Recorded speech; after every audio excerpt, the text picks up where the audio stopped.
Welcome to my channel learning with Prachi. आज हम पढ़ेंगे क्लास 11th इंग्लिश की पोयम फादर टू सन, जिसको लिखा है एलिजाबेथ जेनिंग्स ने।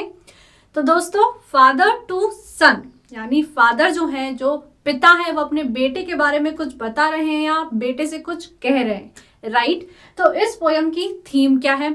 ये जो पोयम है फादर टू सन बात करती है जनरेशन गैप के बारे में, ठीक है। हमारे जो पेरेंट्स हैं उनकी जनरेशन अलग थी, हमारी जनरेशन अलग है, फ्यूचर चिल्ड्रन की जो जनरेशन होगी वो अलग होगी।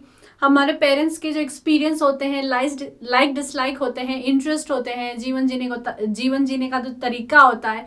फॉर एग्जाम्पल, जैसे वो लोग एफडी वगैरह फिक्स्ड डिपॉजिट में ज़्यादा मानते हैं, हम लोग म्यूचुअल फंड स्टॉक्स मार्केट में ज़्यादा लगाते हैं, राइट। तो जो रिस्क टेकिंग एबिलिटी होती है वो अलग हो सकती है, व्हाटएवर। तो जो हमारे पेरेंट्स होते हैं उनके लाइक डिसलाइक इंटरेस्ट, जीवन को देखने का तरीका सब कुछ अलग होता है। सब कुछ नहीं, but most of it is अलग होता है। एंड हमारा जो जीवन जीने का तरीका है, लाइक डिसलाइक है, सुबह लेट उठना या फ़ोन चलाना या इन्वेस्टमेंट पैटर्न अलग होना या जीवन को देखने का जो तरीका है वो अलग होना, वो अलग होता है, राइट। तो जिसके कारण क्या होता है, थोड़े मतभेद हो जाते हैं, right.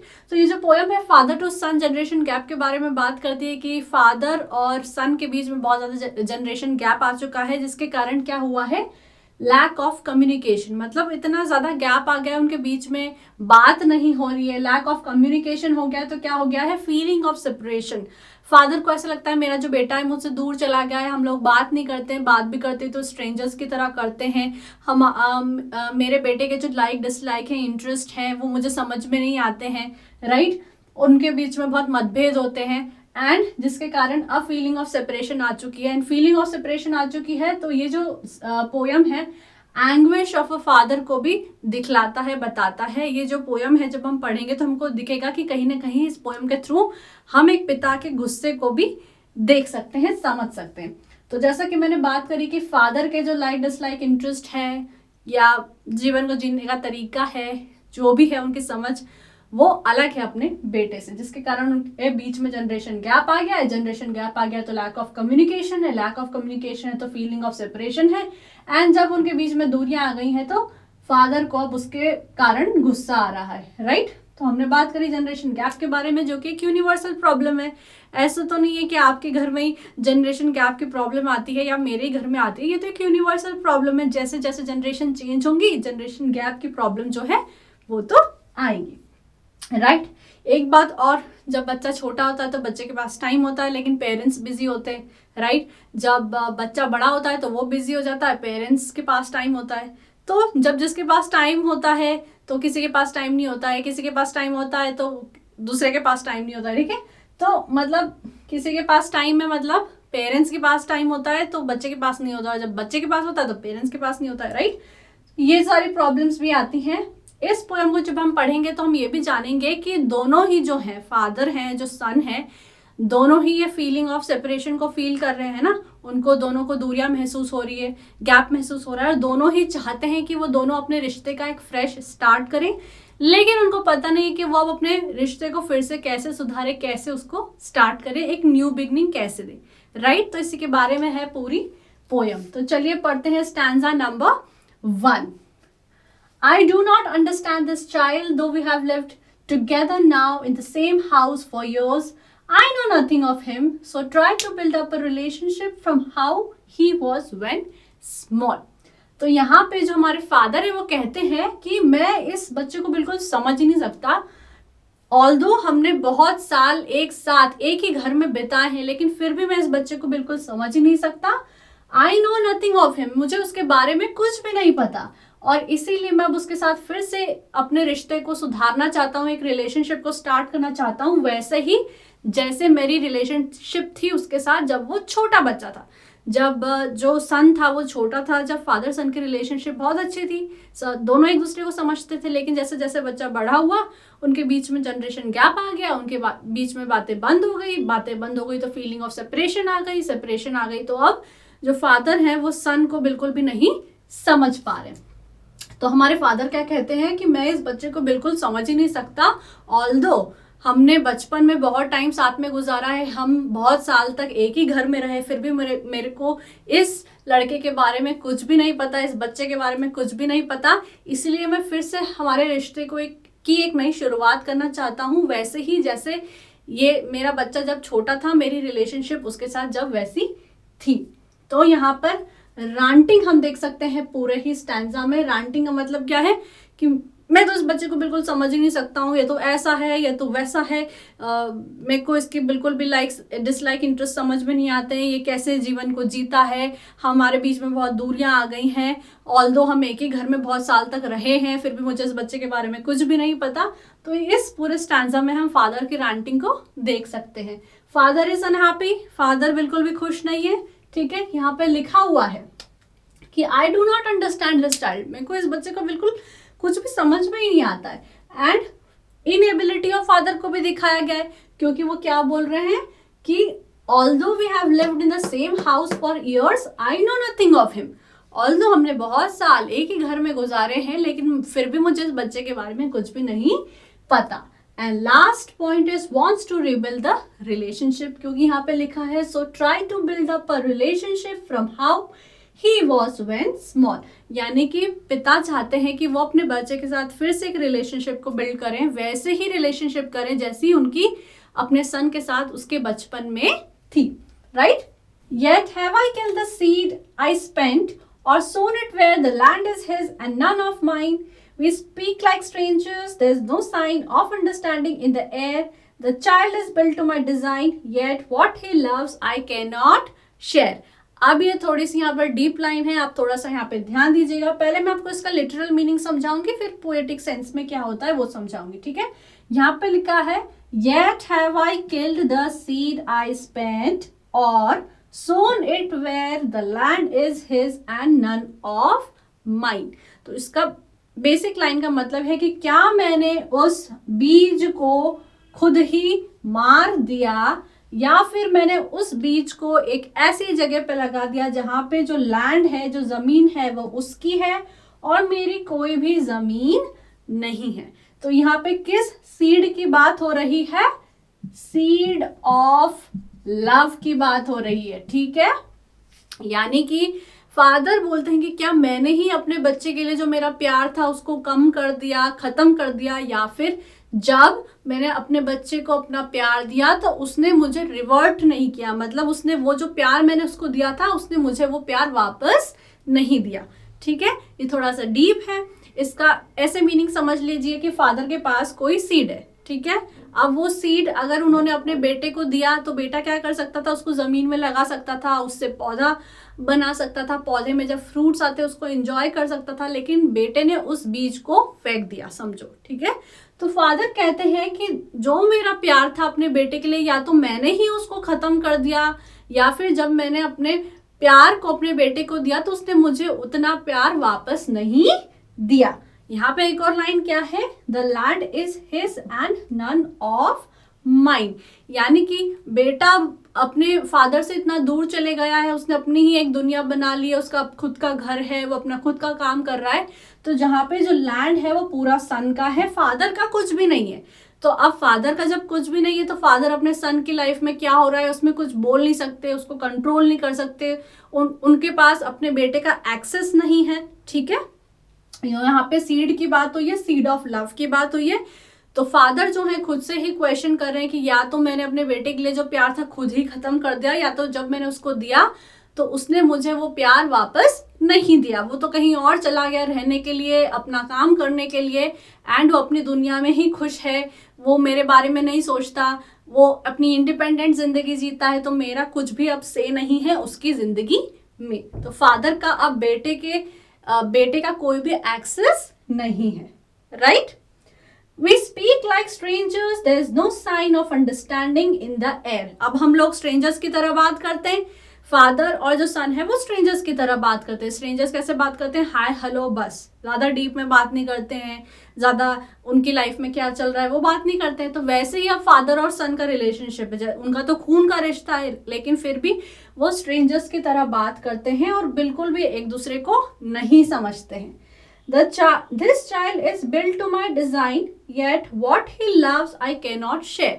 Built to my design मतलब जो हम हैं, हम कहीं ना कहीं अपने पेरेंट्स की तरह दिखते हैं, राइट? तो फादर कहते हैं कि बच्चा फिजिकली पूरा, उसकी बॉडी, उसके आंख नाक बिल्कुल सब मेरे जैसा ही दिखता है, लेकिन जो उसको पसंद है वो मैं शेयर नहीं कर सकता। उसका बिहेवियर बिल्कुल अलग है, उसका लाइक डिसलाइक मुझसे बहुत अलग है, हमारा जीवन जीने का जो तरीका है वो बिल्कुल अलग है। तो हम फिजिकली तो एक जैसे दिखते हैं, लेकिन हम बिल्कुल ही अलग हैं, बिहेवियर वाइज हम बिल्कुल ही अलग हैं। तो इस स्टैंजा में हमारे जो फादर हैं वो खुद से क्वेश्चन पूछ रहे हैं कि क्या मैंने अपने बच्चे को खुद ही प्यार नहीं दिया, या जब मैंने उसको प्यार दिया तो उसने मुझे वो प्यार वापस नहीं दिया। और एक लोनलीनेस की फीलिंग भी है, क्योंकि यहाँ पे लिखा है there is no sign of understanding in the air. Loneliness क्यों? क्योंकि एक दूसरे से बात नहीं कर पा रहे, तो अपने फीलिंग्स को बांट नहीं पा रहे, और जब फीलिंग्स को बांट नहीं पा रहे हैं तो लोनलीनेस उनको फील हो रही है। The father questions himself, both behave like strangers. दोनों ही फादर जो सन है एक दूसरे की तरफ स्ट्रेंजर्स की तरह बिहेव करते हैं। The son physically looks like his father but is entirely different in behaviour. तो जो सन है वो फिजिकली, उसकी आंख नाक बॉडी तो फादर की जैसी है, लेकिन उसका बिहेवियर बिल्कुल ही अलग है। तो यहाँ पे जब फादर कह रहे हैं कि yet have I killed the seed, तो यहाँ पे वो खुद से ही क्वेश्चन कर रहे हैं और एक्नॉलेज कर रहे हैं कि उनकी और उनके सन के बीच में दूरियां आ गई हैं।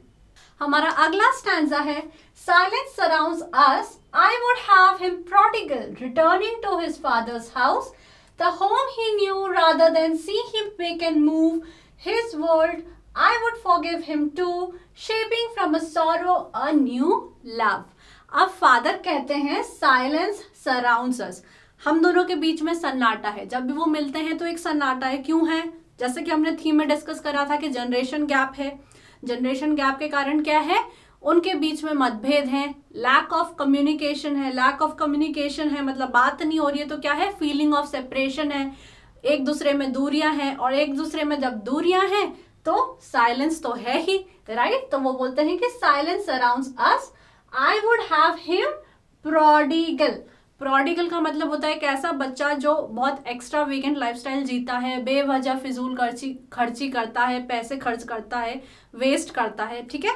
तो फादर बोलते हैं कि वैसे तो वो प्रोडिगल है, ठीक है, वो घर से बाहर चला गया है, बहुत पैसे खर्च कर रहा है, एक्स्ट्रा वीकेंड लाइफस्टाइल जी रहा है, बहुत खर्चा करता है, जैसा भी है वो, मैं उसको एक्सेप्ट करने के लिए तैयार हूं। वो बस अपने फादर के घर वापस लौट आए। Returning to his father's house, the home he knew rather than see him make and move his world. तो फादर बोलते हैं कि वो घर से बाहर चला गया है, वो अपनी खुद की दुनिया बना रहा है, ठीक है, अपने खुद के हिसाब से जी रहा है, एक्स्ट्रावेगेंट लाइफस्टाइल उसकी है, पैसे खर्च कर रहा है, जो भी है। अब वो घर लौट आए, अपने फादर के घर लौट आए, जिसको वो हमेशा से जानता है, जहां पे उसने अपना बचपन बिताया है। अब यहाँ पे एक और चीज देखने को मिल रही है कि फादर को ये पसंद नहीं आ रहा है कि बेटे ने अपने फादर के घर से मूव कर लिया, वो अपनी एक दुनिया बना रहा है, उसमें जी रहा है, अपने हिसाब से जी रहा है। तो यहाँ पे हम ये भी देख सकते हैं कि फादर उस चीज से खुश नहीं है कि बेटे ने बाहर जाके अपनी एक दुनिया बना ली है। I would forgive him too, shaping from a sorrow a new love. वो बोलते हैं कि जैसा भी है वो एक्स्ट्रावेगेंट लाइफस्टाइल जी रहा है, प्रोडिगल है, पैसे खर्च करता है, हमारे बीच में जनरेशन गैप है, हमारे इंटरेस्ट मैच नहीं करते हैं, हमारा कुछ भी मैच नहीं होता है, फिर भी मैं सब कुछ माफ करने के लिए तैयार हूँ, सिर्फ वो अपने फादर के घर वापस आ जाए एंड जो भी है मैं उसको माफ करने के लिए तैयार हूँ। Shaping from sorrow a new love, अब इसको समझो। शेपिंग फ्रॉम सॉरो, सॉरो का मतलब क्या है? दुख, ग्रीफ। तो उनके बीच में जो ये गैप आ गया है, जो दूरियां आ गई है, उसके कारण फादर जो है वो बहुत दुखी है। तो वो बोल रहे हैं कि जब तुम वापस आ जाओगे, या अगर मेरा बच्चा वापस आ जाएगा, हो सकता है कि हमारे बीच में जो ये दूरियां हैं, उससे जो सॉरो उत्पन्न हुआ है, पैदा हुआ है, उससे एक न्यू लव की जनरेशन हो जाए। यानी हमारे बीच में जो ये सेपरेशन है, उसके कारण जो पेन आया है, हो सकता है उससे एक न्यू लव की शुरुआत हो, एक न्यू रिलेशनशिप की शुरुआत हो। तो इसका मीनिंग क्या निकल रहा है कि separation has given sorrow to both and from this pain a new love would develop. यानी दोनों जो है सेपरेशन को फील कर सकते हैं, टिपिकली फादर भी फील कर सकते हैं, सन भी फील कर सकता है। तो फादर कहते हैं कि हो सकता है कि जो दुख है जो हम दोनों को महसूस हो रहा है उससे कोई एक नई रिलेशनशिप की, एक न्यू लव की शुरुआत हो, राइट। तो इस स्टैंजा में हमको क्या पता चल रहा है, फादर्स विलिंगनेस टू फॉरगिव। जो फादर है वो अपने बेटे को मतलब फॉरगिव करने के लिए तैयार है कि वो जैसा भी है, तो मेरा बेटा एक्स्ट्रावेगेंट लाइफस्टाइल जी रहा है, प्रोडिगल है, जैसा भी है, मैं नहीं चाहता हूँ कि वो बाहर जाके अपने वर्ल्ड को मूव करे, खुद अपना एक वर्ल्ड बनाए, वो सिर्फ अपने फादर के पास लौट आए जिस घर में उसने अपना बचपन बिताया है, मैं उसको सब चीज़ों के लिए माफ कर दूंगा। तो सबसे पहले यहाँ पे लाइन क्या है, साइलेंस सराउंड्स अस। तो हम देख सकते हैं कि वहां पे कंप्लीट लैक ऑफ कम्युनिकेशन है, दोनों के बीच में कोई भी बात नहीं हो रही है। Father sees his son as prodigal. Father अपने सन को एज अ प्रोडिगल देख रहे हैं कि जो एक्स्ट्रावेगेंट लाइफस्टाइल जीता है, पैसे खर्च करता है, बेवजह खर्च करता है। Father is willing to forgive his son, वो भी हमने पढ़ा क्योंकि यहाँ पे क्या लिखा है कि I would forgive him too, मैं भी उसको माफ कर दूंगा। Separation has given sorrow to both, from this point, from this pain a new love would develop. तो फादर बोलते हैं कि हो सकता है कि ये जो हमारा पेन ऑफ सेपरेशन है, ये जो दुख है, उससे एक, उस दुख से एक नए प्यार की शुरुआत हो, राइट। हमारा अगला स्टैंजा है, on the same father and son we both must live on the same globe and the same land he speaks, I cannot understand myself why anger grows from grief. We each put out an empty hand, longing for something to forgive. तो अभी यहाँ पे father क्या कह रहे हैं, जितने भी फादर और सन हैं उनको टुगेदर ही रहना चाहिए, साथ में ही रहना चाहिए, ऑन द सेम ग्लोब, यानी सेम जगह पे, सेम घर में जो फादर है और सन है उनको रहना चाहिए। अब यहाँ पे पहली बार, अभी तक हम पूरी पोयम में क्या देख रहे हैं कि फादर बोलते जा रहे हैं कि मेरा बेटा ऐसा है, हमारे बीच में बात नहीं है, पेन ऑफ सेपरेशन है, लैक ऑफ कम्युनिकेशन है, जनरेशन गैप है, सो एंड सो, राइट। यहाँ पे हम किसी भी चीज़ को जस्टिफाई नहीं करेंगे फादर ही राइट हैं और बेटा गलत ही है कि उसने मूव कर लिया, ऐसा कुछ भी नहीं है। हो सकता है सन अच्छा हो, उसका थोड़ा जीने का तरीका अलग हो, लेकिन फादर एडजस्ट नहीं कर रहे हो, तो यहाँ पे कुछ भी हम किसी का साइड नहीं ले रहे हैं कि फादर सही है या बेटा सही है, राइट। दोनों अपनी अपनी जगह सही है। तो यहाँ पे क्या बोल रहे हैं फादर कि फादर और सन जो हैं, जो बाप बेटे हैं, उनको सब साथ में ही रहना चाहिए, एक ही घर में रहना चाहिए सभी जगह। एंड अब पहली बार जो सन है, जो बेटा है, वो बोल रहा है और वो क्या बोलता है, I cannot understand myself why anger grows from grief. अब यहाँ पे पहली बार बेटा बोल रहा है कि मुझे अपने खुद मैं क्या हूँ मुझे समझ में नहीं आ रहा है, खुद मैं कौन हूँ मुझे समझ में नहीं आ रहा है। एंड जो उसके फादर और उसके बीच में जो जनरेशन गैप आ गई है, जो लैक ऑफ कम्युनिकेशन है, उसके कारण बेटे को भी दुख महसूस हो रहा है। और जब उसको बहुत ज़्यादा दुख महसूस होता है तो उसको गुस्सा आता है, ठीक है। जब हम बहुत दुखी हो जाते हैं तो एक पॉइंट के बाद हम गुस्सा हो जाते हैं, है ना, हम सब पे गुस्सा करते हैं। तो यहाँ पे जो सन है, ही स्पीक्स, यहाँ पे कौन है, सन। तो सन बोलता है कि मुझे खुद समझ नहीं आ रहा है, मैं खुद को समझ नहीं पा रहा हूँ, why anger grows from grief, या ग्रीफ का मतलब क्या है, दुख। तो वो बोल रहा है कि इतना जो हमारे बीच में सेपरेशन है उसके कारण मुझे भी दुख है और उस दुख के कारण मुझे गुस्सा आ रहा है, मुझे खुद भी समझ में नहीं आ रहा है कि मेरे साथ क्या हो रहा है। We each put out an empty hand, longing for something to forgive. अब दोनों ही एक दूसरे की तरफ हाथ बढ़ा रहे हैं, लेकिन कैसा हाथ बढ़ा रहे हैं, खाली हाथ बढ़ा रहे हैं। लॉन्गिंग, लॉन्गिंग का मतलब है किसी चीज का डिजायर करना, longing for something to forgive. हम दोनों चाहते हैं कि हम एक दूसरे को माफ कर दें, हम दोनों चाहते हैं कि हमारे जो रिलेशनशिप है उसकी एक नई शुरुआत हो, लेकिन कैसे हो, क्या करें, वो हमें कुछ भी नहीं पता, राइट। तो अभी तक हम सिर्फ फादर को सुनते आ रहे थे, अब हमने पहली बार बेटे की तरफ की जो भी बात थी उसको भी सुना। तो यहाँ पे sun also wish for a new start, sun भी जो है वो भी न्यू स्टार्ट चाहता है। ऐसा नहीं कि वो जनरेशन गैप है और लैक ऑफ कम्युनिकेशन है तो वो बहुत अपनी दुनिया में खुश है, वो भी चाहता है कि उसके फादर के साथ उसके रिलेशनशिप की एक नई शुरुआत हो। The son speaks for the first time, यहाँ पे लिखा है ना ही स्पीक्स, तो यहाँ पे पहली बार जो सन है वो बात कर रहा है। He too feels the sadness of the broken relationship, क्योंकि वो बोलता है कि क्या हो रहा है मेरे साथ, मुझे खुद भी समझ में नहीं आ रहा है, मैं खुद को समझ नहीं पा रहा हूँ और बहुत ज़्यादा दुख है और दुख के कारण गुस्सा आ रहा है, तो वो खुद को समझ नहीं पा रहा है, उसको भी इस रिलेशनशिप के टूटने का दुख है। Both want to forgive and forget but don't know how. तो यहाँ पे क्या लिखा है कि दोनों ही एक दूसरे की तरफ एम्प्टी हैंड, खाली हाथ बढ़ाते हैं, डिजायर करते हैं कि दोनों ही एक दूसरे को माफ कर देंगे, लेकिन उनको पता नहीं है कि वो कैसे करें, इस रिश्ते की शुरुआत कैसे करें। तो यही है पूरी पोयम फादर टू सन। तो आई होप आपको ये चैप्टर, ये पोयम समझ में आ गई हो। इसकी थीम क्या है? जनरेशन गैप की। आपको लिखना है कि फादर की जनरेशन अलग है, उनका जीने का तरीका अलग है, इंटरेस्ट, लाइक, डिसलाइक, लोगों को देखने का तरीका, उनका एक्सपीरियंस अलग है, एंड बच्चे का एक्सपीरियंस जो सन है उसका अलग है। अब जनरेशन गैप के कारण लैक ऑफ कम्युनिकेशन है, लैक ऑफ कम्युनिकेशन है, बात नहीं हो रही, तो फीलिंग ऑफ सेपरेशन है, दोनों के बीच में दूरियां हैं, फीलिंग ऑफ सेपरेशन है, तो फादर जो है वो गुस्सा है कहीं ना कहीं, वही हम इस पोयम में देख सकते हैं। तो फादर जो है पूरी ही पोयम में चाहते हैं कि उनके बीच में जो दूरियां हैं वो खत्म हो जाए, वो अपने बच्चे को बिल्कुल समझ नहीं पाते हैं। फिजिकली तो बच्चा उनके जैसे ही दिखता है, बेटा उनके ही जैसे दिखता है, लेकिन उनके बिहेवियर बहुत अलग है। वो बोलते हैं कि मुझे तो अपना बेटा बिल्कुल समझ में नहीं आ रहा है, वो तो प्रोडिगल है, वो तो ऐसा है वैसा है, लेकिन मैं उसको माफ करने के लिए तैयार हूँ, सिर्फ वो अपने जो फादर है उसके पास वापस आ जाए। एंड बच्चा भी बोलता है, जो सन है वो भी बोलता है कि मुझे भी समझ में नहीं आ रहा है कि मेरे साथ क्या हो रहा है, ठीक है। वो भी अपने फादर के साथ में रिलेशनशिप को रिबिल्ड करना चाहता है, रिन्यू करना चाहता है, लेकिन दोनों को ही नहीं पता है कि इस रिश्ते की शुरुआत वो फिर से कैसे करे। तो यही था हमारा आज का lecture. Do like this video, subscribe to the channel, and I will see you in the next video.